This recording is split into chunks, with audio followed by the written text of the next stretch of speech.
去年9月，屏东的明阳大火造成上百个人伤亡，业者嘛逼出无老实申报危险物品的问题。行政院昨通过修正草案，针对无申报也是无老实申报的业者，上当会罚到500万。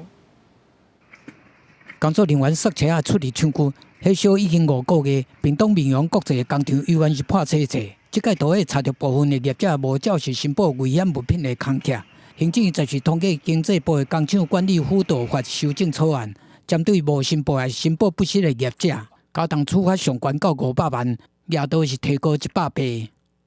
裁罚的顺序的部分，那裁罚未来再有类似案件业者的违规的时候，地方政府及主管机关就会针对类似的案件直接给予处罚。除了无法处罚的工厂危险物品申报办法，新增加主动申报标准，工厂危险物品投保办法嘛提悬上架保险金额，总保险金额提悬到7200万。不过，进前桃园市美福仓土大火，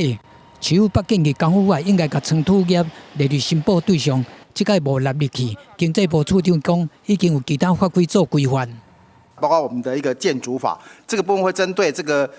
针对的危险物品的一个储存的建筑物的结构，或者是相关的一个位置，会有更明确的一个处理。明阳大火致使几百人伤亡，包括4个消防员。消解团体认为，修法的罚金对类似明阳这种大企业来讲，并无影响，建议照营收来提高比例，各个加入刑事责任。地方政府是肯定修法，会当有约束力，嘛甲中央联手。